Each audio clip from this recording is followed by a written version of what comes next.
Bismillahirrahmanirrahim. Assalamualaikum warahmatullahi wabarakatuh. Saya Rizky Suganda. Pada sesi kuliah kali ini kita akan bahas mengenai bab 4 dan 5 ya, serta manajemen referensi, yaitu mengenai hasil, pembahasan, kesimpulan, saran ya, dan manajemen referensi.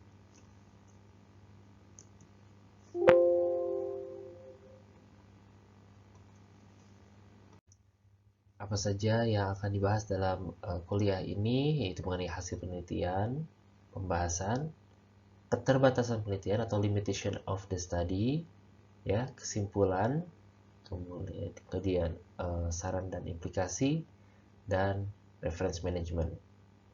Jadi sepertinya kuliah untuk materi kali ini tidak terlalu lama ya. Oke, yang pertama hasil penelitian. Bagaimana hasil atau penemuan penelitian? Apa yang telah kita pelajari dari penelitian tersebut? Bagaimana hubungan antara penemuan ya yang ditemukan ketika dari penelitian dengan masalah-masalah penelitian yang sudah dirumuskan di awal? Ada hubungannya enggak? Coba nanti berikan keterangan-keterangan yang udah diperoleh ya, dan hubungkan data atau fakta dengan tabel-tabel ya, dengan grafik gitu ya, atau gambar-gambar. Nanti tafsirkan data sebaik-baiknya dan buat generalisasi dari penemuan tersebut. Kemudian setelah itu tarik kesimpulan dan berikan implikasinya terhadap beberapa kebijakan. Selain itu, kalau misalnya sudah memberikan kesimpulan, ya, peneliti juga nanti akan memberikan saran. Oke, kita next dulu. Berikutnya adalah, ya, secara umum, bab hasil penelitian ini berisi apa saja? Berisi tentang penemuan-penemuan penelitian, ya, biasanya yang sesuai dengan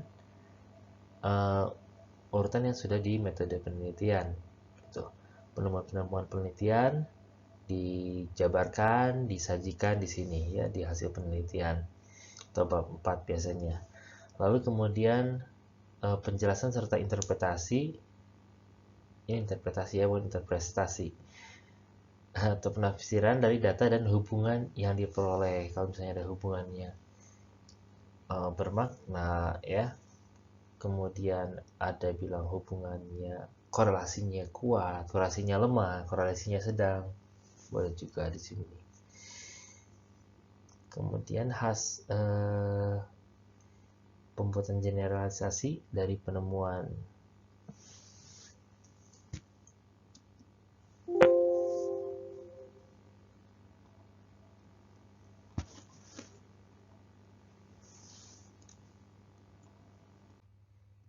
Nah, ini merupakan salah satu contoh dari satu misalnya tesis ya, berkas sejawat kalian mengenai hasil penelitian dan pembahasan.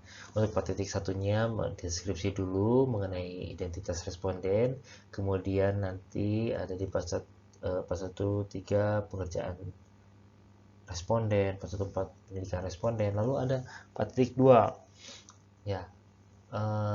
Kita kan biasanya menggunakan kuesioner, dan kuesioner ini apakah sudah biasa atau belum di Indonesia. Kalau misalnya masih di luar ya, seringnya dipakai di luar tapi tanpa diadaptasi di Indonesia, maka itu harus diadaptasi terlebih dahulu, harus diuji lagi, uji validitas dan reliabilitas. Kenapa? Karena di sana valid dan reliable belum tentu pas di sini gitu. Kemudian nanti ada uji validitas dan reliabilitas ya, validitas alat untuk validasi alat ukur. Kemudian ada deskripsi variabel penelitian. Di sini ada variabel-variabel yang sebelah kiri ya, belum yang sebelah kanan. Kemudian ada metode of successive internal. Nah, kalau yang sebelah kanan cara penyajiannya beda lagi. Yang sebelah kanan emang 4.1 deskripsi responden, kemudian ada analisis profil responden. 4.12 terus 4.13 4.14 itu semuanya variabel. Ya, ada variabel independennya, ada variabel dependennya. Jadi di sini ada uji validitas dari variabel X1, variabel keputusan rumah sakit X2. Kemudian berikutnya lagi ada variabel kinerja dokter, jadi Y gitu ya, jadi variabel dependennya. Lalu di sini karena uji-uji 4.2 kemudian juga ada uji apa saja, ada uji reliabilitas, ada uji asumsi klasik, ada uji hipotesis, dan analisis regresi linear berganda.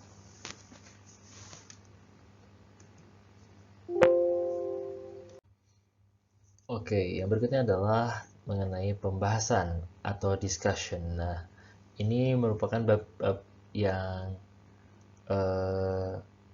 sulit-sulit gampang atau gampang-gampang sulit ya.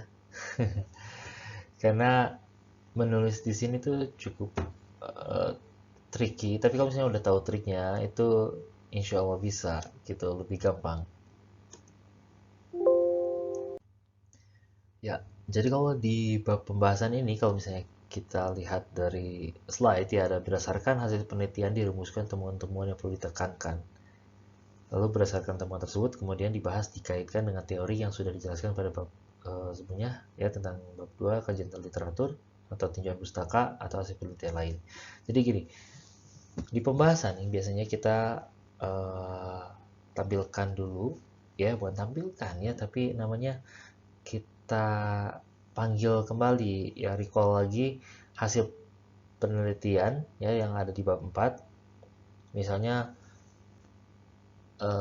terdapat hubungan antara pelayanan ya dengan kembali berobat, misalnya seperti itu.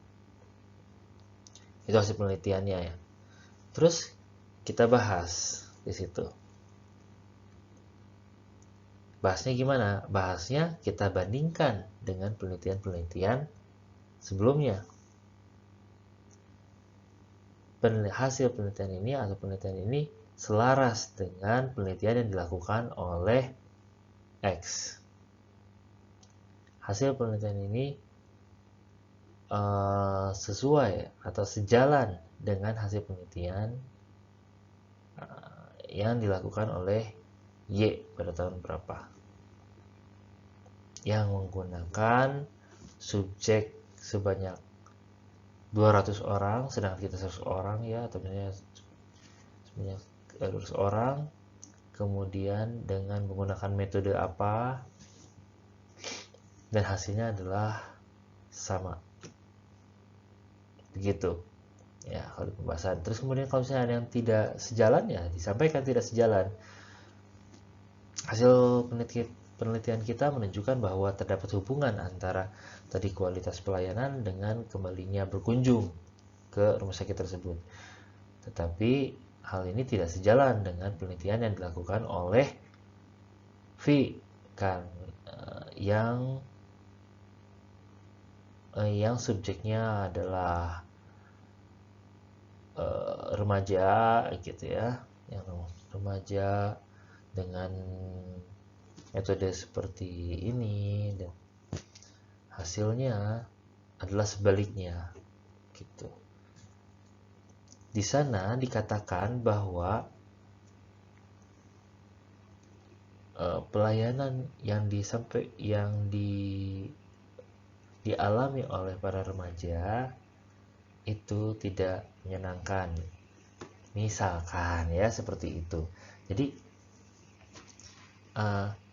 masukkan dulu hasil penelitian satu kalimat gitu ya, satu baris, panggil tadi hasil penelitian yang 4.1 atau 4.2 ya, atau 4.1.2, recall dulu apakah ini main outcome atau secondary outcome, apakah tujuan utama atau tujuan tambahan, kita recall dulu menurut jadi hasil penelitian kami, atau misalnya udah langsung saja ya ke variabel berikutnya. Dari penjualan signifikan pada tahun sekian gitu dengan promosi X, dengan cara promosi X. Nah, langsung hal ini sejalan dengan penelitian yang dilakukan oleh T pada tahun sekian ya, dengan subjek yang lebih tua. Di sana dikatakan bahwa bla bla bla bla bla bla. Terus bisa juga bahas yang kita, ya. Nih, makanya di sini dikaitkan dengan teori yang sudah dijelaskan pada bab kedua di tinjauan pustaka. Jadi ada elaborasi ya, elaborasi penelitian. Nah, yang berikutnya juga ada keterbatasan penelitian. Nah, keterbatasan penelitian ini biasanya disampaikan di dalam pembahasan. Ada yang disampaikan di pembahasan, ya, ada juga yang terpisah gitu, limitation of the study. Tapi seringnya limitation of the study itu adalah merupakan bagian paragraf dari pembahasan. Ya, jadi sudah bahas pembahasan, mau ditutup, masuk dulu keterbatasan penelitian. Nah, keterbatasan penelitian ini atau limitation of the study ini menunjuk kepada suatu situasi dan kondisi yang tidak bisa dihindari dalam penelitian dan di luar kendali peneliti. Ya.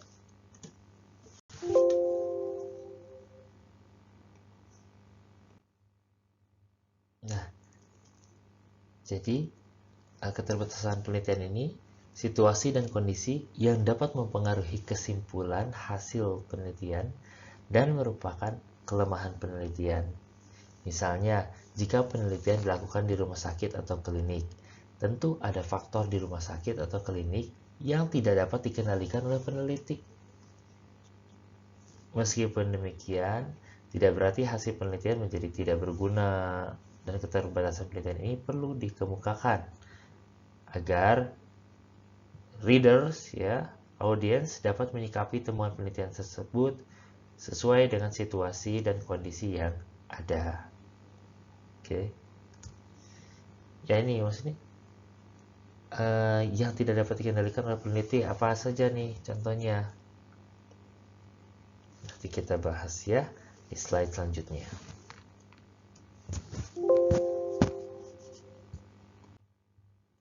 Nah, oke nih. Jika Anda ya sudah bikin artikel, kemudian kalian itu sudah submit nih ke jurnal, terus kemudian reviewernya menanyakan, ini mana limitation of the study-nya, ini mana keterbatasan penelitiannya. Lalu Anda bilang, saya tidak punya keterbatasan penelitian, saya rasa ini fine-fine aja, misalnya. Ingat lagi, every study has limitations. Jadi kalau misalnya Anda bilang ini fine-fine aja, tidak ada keterbatasan penelitian, berarti Anda kurang teliti. Okay? Because every study has limitation.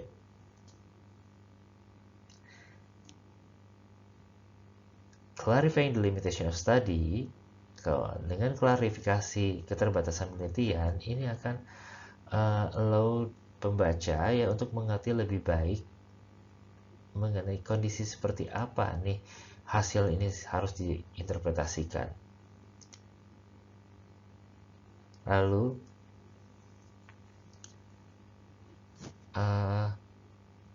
deskripsi yang jelas mengenai keterbatasan penelitian itu menunjukkan bahwa peneliti tersebut mengerti penuh ya tentang penelitiannya dia.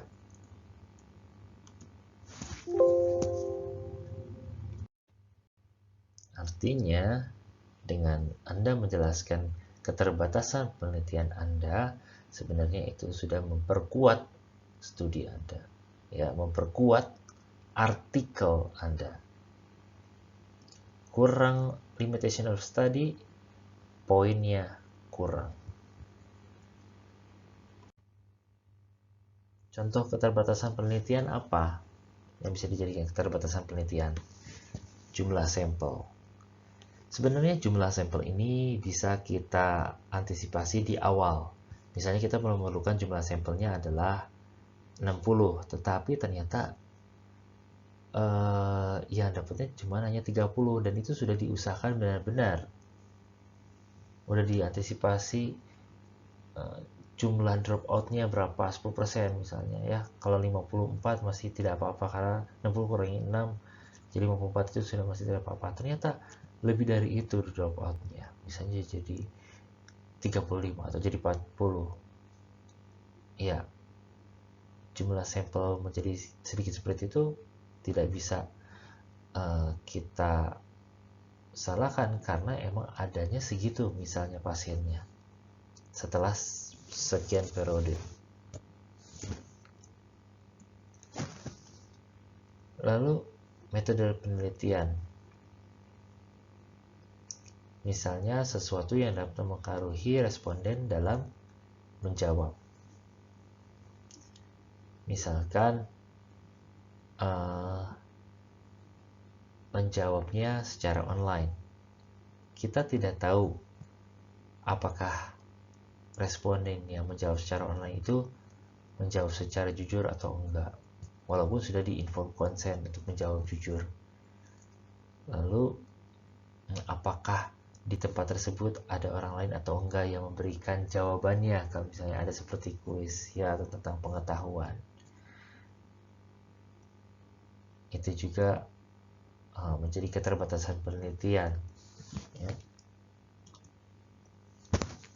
Proses pengumpulan data, contohnya interview via telepon. Ini interview via telepon tuh apa saja sih?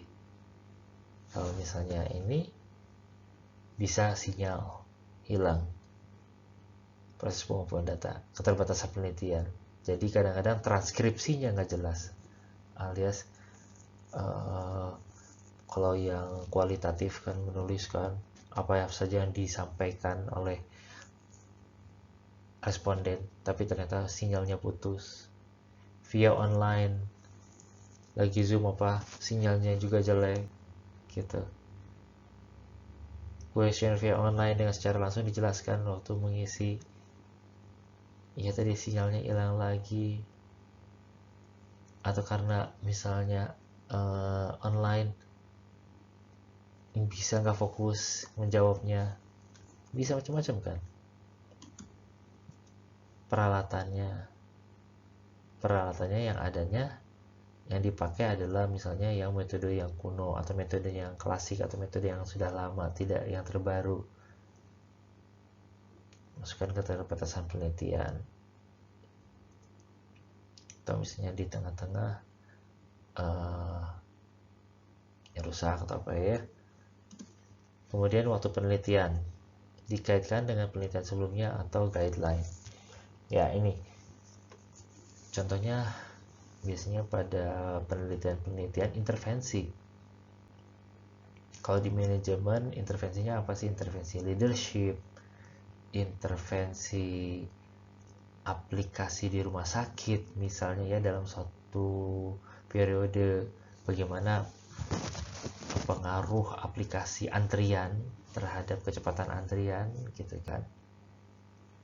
Tapi itu nggak ada guideline-nya, tapi ada penelitian sebelumnya misalnya dengan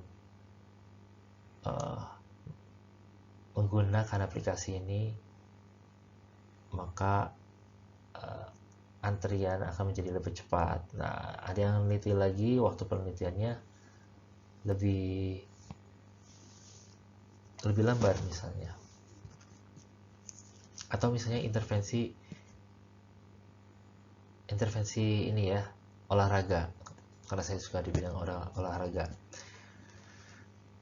Kalau menurut guideline supaya olahraganya itu atau olahraga strength trainingnya ya, workout itu atau strength training itu dapat memiliki benefit manfaat kepada tulang, maka harus dilakukan Misalnya minimal 2 kali seminggu dan disarankan 3 kali seminggu.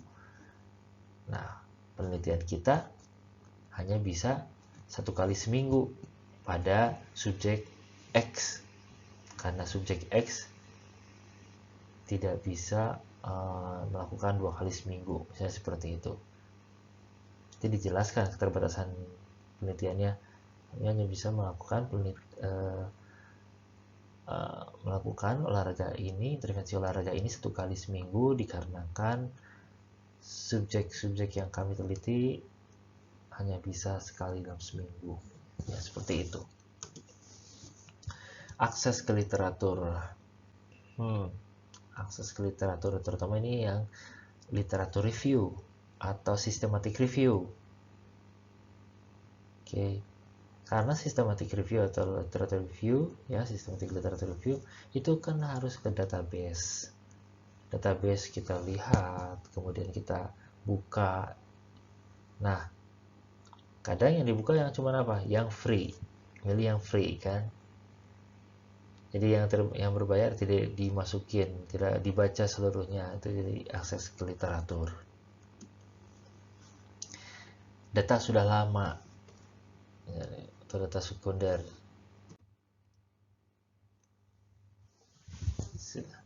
Berikutnya kesimpulan.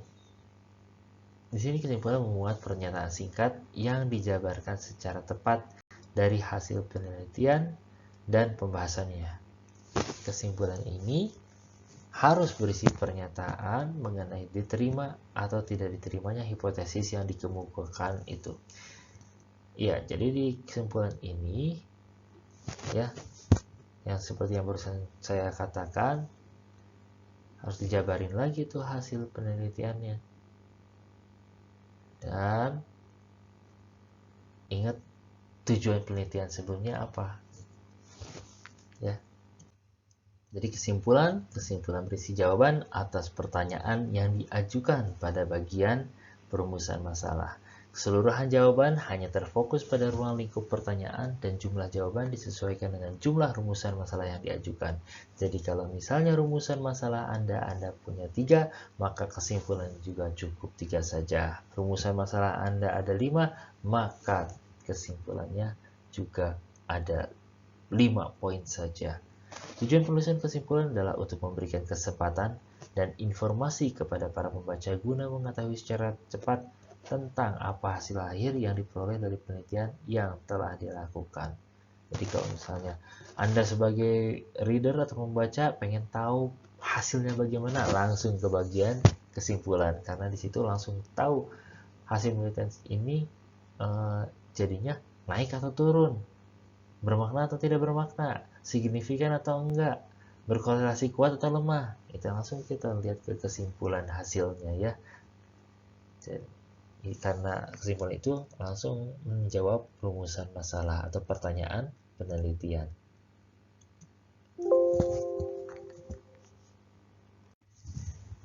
Berikutnya adalah implikasi.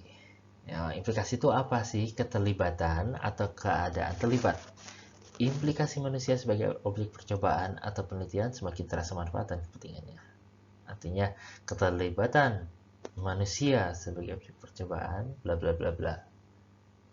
Apalagi artinya yang termasuk atau tersimpul, yang disugestikan tetapi tidak dinyatakan.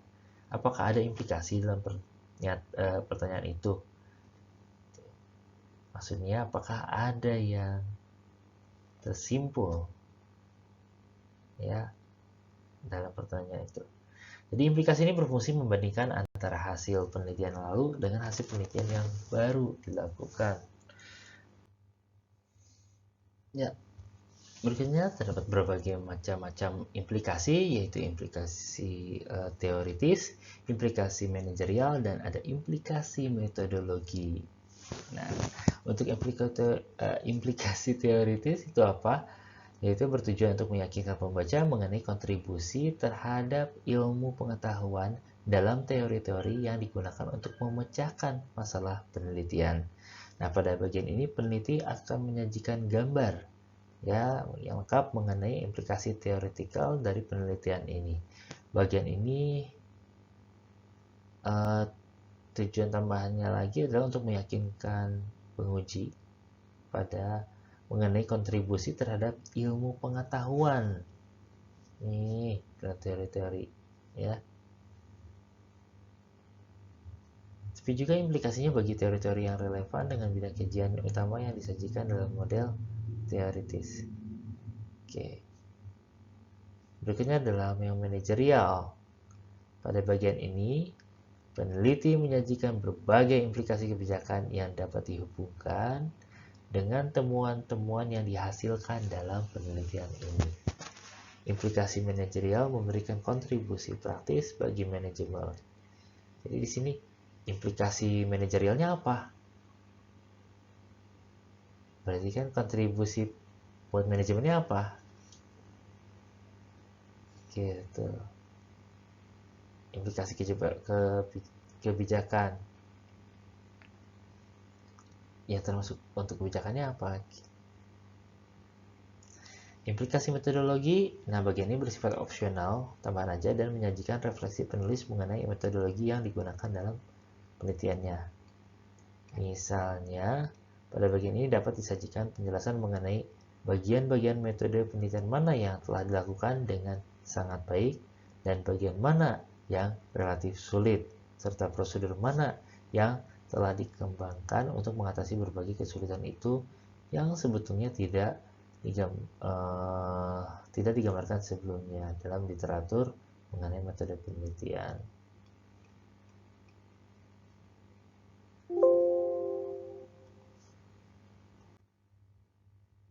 Berikutnya manajemen implication atau implikasi manajerial, manajemen recommendation. Nah, rekomendasi yang Anda sarankan nanti bisa jadi luar biasa. Tetapi Anda harus bertanya pada diri sendiri ya, apakah mungkin bagi sebuah perusahaan untuk mengimplementasikannya? Dan apakah itu akan membuah hasil yang cukup untuk membenarkan investasi? Kalau jawabannya ada tidak, coba pertimbangkan kembali untuk memasukkannya. Setidaknya ya untuk saat ini gitu. Atau berikan penjelasan yang baik kenapa Anda menyimpan rekomendasi tadi. Oke. Sini ada apa namanya? Tulisan ya bahwa yang rekomendasi tadi harus mampu laksana, visible, baik implementasinya, finansial dan non-finansialnya. Lalu pertimbangkan investasi, waktu, kemudian financial cost, non-financial, seperti SDM, waktu tenaganya dipertimbangkan. Pertimbangkan return-nya, finansial, non-finansial, brand image, dan publicity atau publisitas.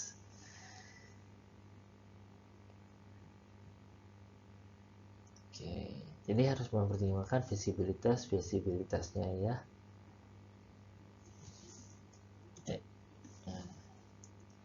Proses implementasi dapat diaplikasikan atau enggak? Ada teknologinya enggak untuk mengimplementasikan tersebut? Waktunya ada enggak ya tadi kesini ya untuk mengimplementasikan solusi Anda? Ada keterbatasan lain atau enggak? Ya, yang non teknis nih, non finansial. Seperti pemerintah, sosialita ya, komunitas, kemudian dari hukum untuk mengimplementasikan solusi Anda.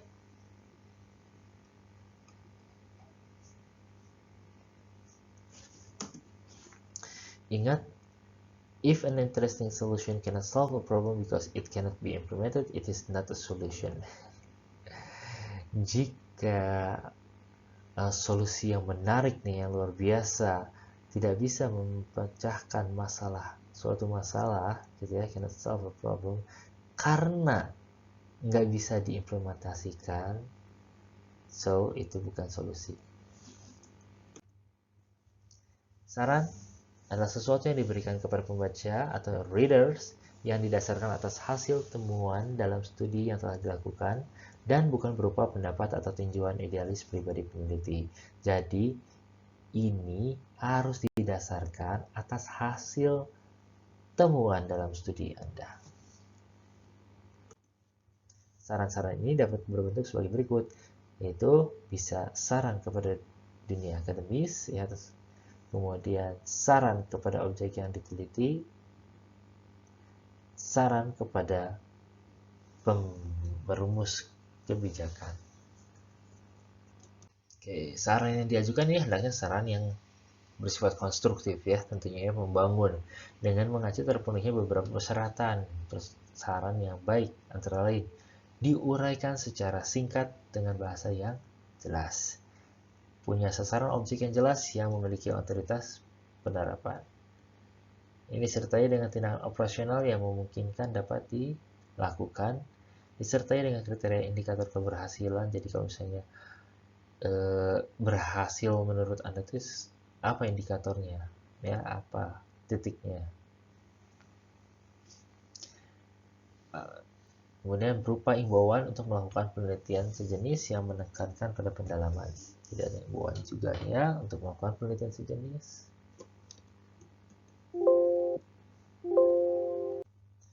Kesimpulan dan saran. Hasil pembahasan yang tadi di bab 5 tadi, ya. Kesimpulan dan hal yang harus diperbaiki. Kemudian dirumuskan dalam kesimpulan dan saran. Coba lihat lagi tujuannya. Kesimpulan itu harus menjawab tujuan khusus. Hal-hal yang menjadi hambatan dalam hasil temuan penelitian adalah disarankan untuk diperbaiki. Daftar pustaka dan lampiran hasil penelitian atau data pendukung penelitian. Ini ya, daftar pustaka dan lampiran ini hanya pendukung saja.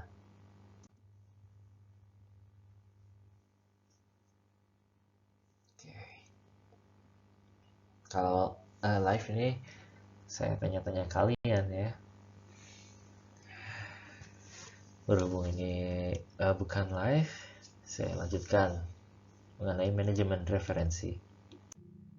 Tujuannya apa sih dari tujuan dari manajemen referensi? Ini untuk menyimpan, ya, kemudian untuk mengatur, memformat referensi atau maksudnya edit yang menyunting referensi dalam sebuah teks karya ilmiah dan memudahkan bagi peneliti untuk melacak literatur ilmiah yang sudah didapatkan, kemudian membaca dan menggunakannya dalam penulisan bibliografi atau daftar pustaka karya ilmiah.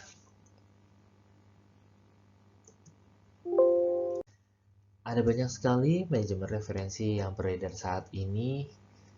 Ada EndNote, ya, ada Mendeley, ada Zotero, ada Papers, ada RefWorks, ada RefDB, ada SiteUlike, ada ReadCube, ada Kika, kita ada Paperpile, ya.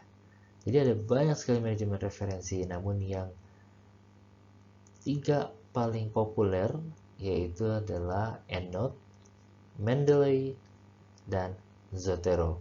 Yang terakhir ini adalah yang saya pakai. Saya pernah memakai EndNote, pernah ketika saya skripsi, saya pakai EndNote sampai mau S2. Kemudian setelah jadi dosen sudah lama, ya, berarti ya, itu saya pakai Mendeley dan Mendeley. Lalu ketika saya S3, saya beralih ke Zotero, dan itu kerasa banget sih perbedaannya. Kecepatannya saya rasakan ya cukup signifikan menurut saya, karena kayak Zotero bisa dalam waktu misalnya 1 detik itu mengambil referensi di web gitu, ya, klik, set, masuk. Yang lain itu bisa klik, tuh, 2, 3, berat baru masuk. Dan bagi yang suka kecepatan, ya itu bisa nunggu lama gitu kan, seperti itu. Atau ya melatih kesabaran. Oke. Jadi ada beberapa manajemen referensi yang bisa kalian pakai. Untuk sementara ini mungkin kuliahnya sampai di sini dulu ya. Ini pengenalan saja bahwa manajemen referensi itu banyak dan kalian bisa mulai mendownloadnya dari saat ini. Kenapa? Karena kalian bisa coba-coba dulu. Tapi saya beritahukan, saya menulis buku ya dari salah satu manajemen referensi yang ada di sini. Jangan lupa untuk membacanya ya. Oke. Terima kasih atas perhatiannya. Wabillahi taufiq wal hidayah. Wassalamualaikum warahmatullahi wabarakatuh. Jika ada pertanyaan, bisa ditanyakan di forum diskusi atau langsung japri ke saya juga boleh. Oke. See you semuanya.